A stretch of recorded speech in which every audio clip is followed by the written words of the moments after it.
This mother actually gets jealous of her 8-year-old daughter. She believes that her beautiful daughter has taken away her husband's love, so she punches and kicks her. She buries her, who is barely alive, in flour.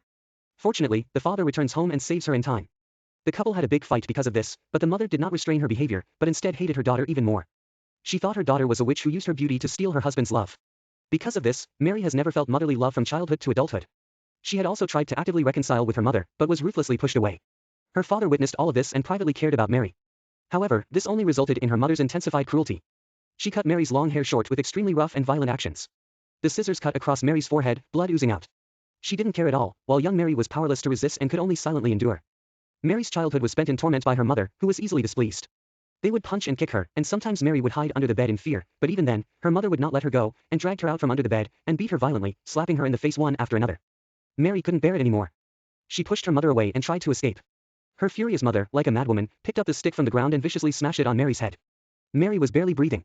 Was sent to the hospital by his father only to pick up a life. Looking at Mary, who was seriously injured, the doctor couldn't believe it. This was the poison hand of his biological mother. In order to prevent Mary's life from being in danger, the doctor advised his father.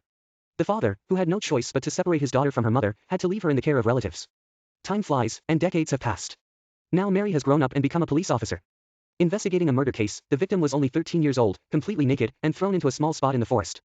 The cause of death is very strange, with deep strangulation marks on the neck, and the hands arranged in a special position.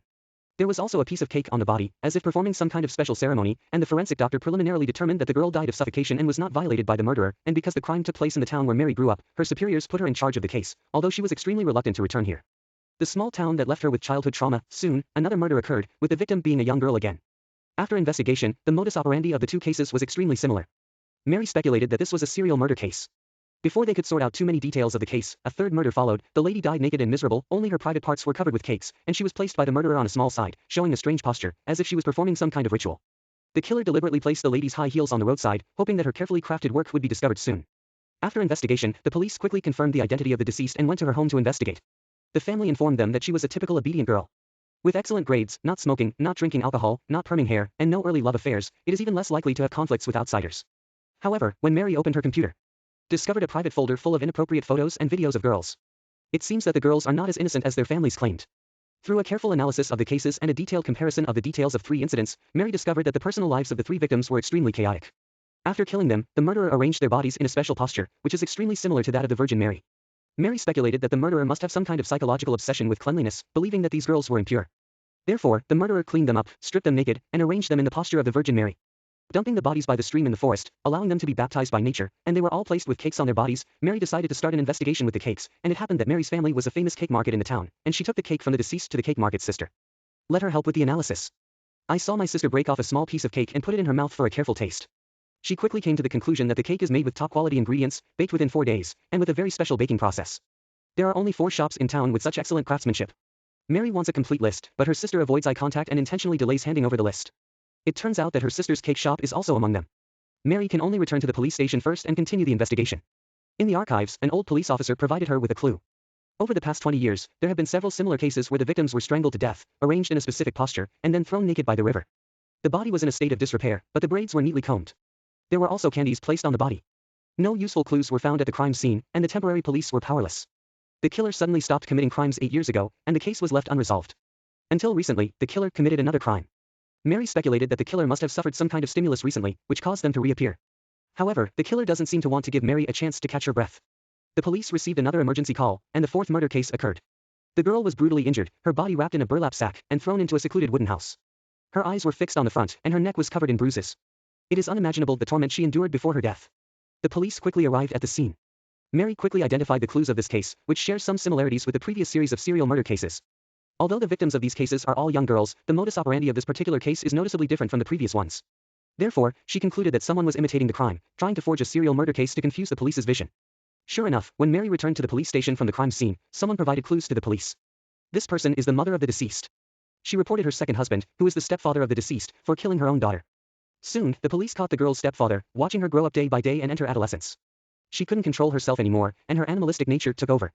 After violating the girl, she became afraid of her crime being exposed. So she strangled the girl to death and then dumped the body in a small cabin, making it look like a serial murder case reported in the news. Unexpectedly, she was still discovered by the police. This case is closed, and there are new developments in the serial murder case on the other side. Mary discovered that her sister had secretly contacted the case investigators, trying to replace their own flower samples. Mary brought her sister back to the police station for investigation. It turned out that the cake ingredients on the body. Just like sister's house, after some questioning, sister explained that she did this just to maintain the reputation of their family-owned cake shop, and to prevent their family's generations-old business from being affected by a series of murder cases. Speaking of these, my older sister is getting more and more excited, talking about everything she has done for this family over the years, how hard it was to take care of our bedridden mother, while Mary became a police officer and distanced herself from the family, neglecting our mother. This sudden accusation made Mary instantly recall the scene of being violently beaten by her mother when she was a child. She felt a hint of fear in her heart, and the psychological trauma caused by her mother still remains unhealed. After leaving the police station, Mary met her brother-in-law.